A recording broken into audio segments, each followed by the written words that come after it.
8:46, welcome back. You know, around these parts, we like to say everybody's working for the weekend, but if you do plan to go out this weekend and have some fun, Peyton's told you it's going to be a hot one. We're in for those temperatures set to climb, so as you know, you got to make sure that you're safe and your family is safe if you do plan to head outside.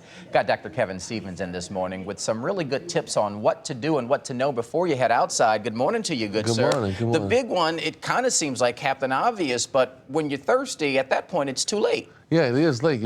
By that time, your body is saying, look, you're overdue for water. So you have to beat the heat by being thirsty. The commercial, stay thirsty. Don't say do that. Right. Don't even get thirsty. Yeah.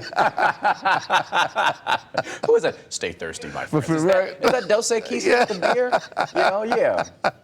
No, don't get thirsty. Okay. But it's like your gas tank in your car, right? Right. Don't let it get to that point. When you get the light on that says low fuel, you're in the problem. Right. Well, so then with that, you got some tips on what to do just to make sure that you monitor that.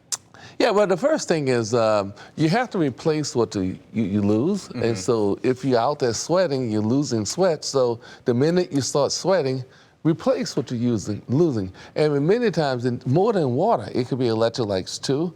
And some people are taking medications like diuretics and that kind of thing. So you lose more than water, you can lose some electrolytes.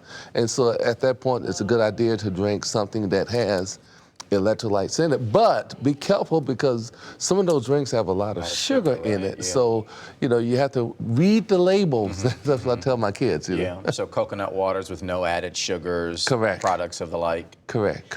And with that, I mean, what we don't want here, the difference between heat exhaustion, heat stroke, both of them are real, but there is a distinction. Yeah.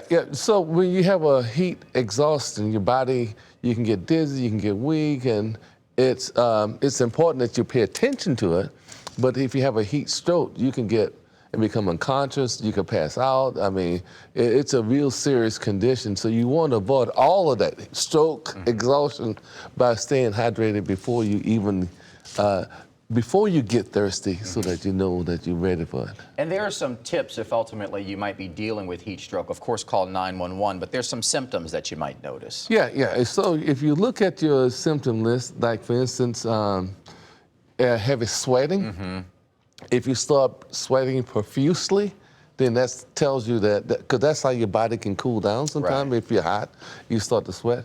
You have weakness, dizziness, headaches, nausea. Muscle cramps is another big one.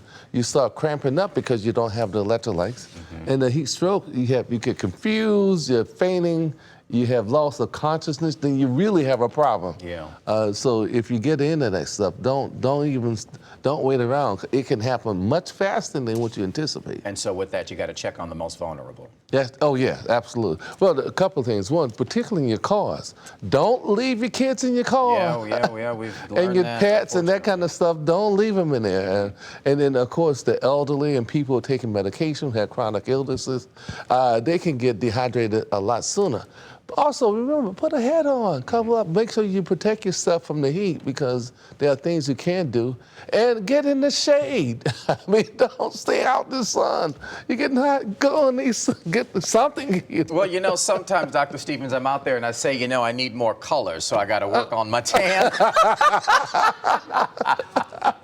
Always good to see you, good sir. And I guess with that, make sure that we wear that sunscreen too, because that's very important. Because the sun can cause skin cancer and that kind of stuff too. Yes, absolutely. Well, always good to see you. I see you in the shade. Yeah, exactly. You know, I run outside in the afternoons, but you always get those shaded streets, and it's always your good friend. Speaking of being your good friend, we are here because we've got Dr. Stevens' tips for you at the ready, WWLTV.com.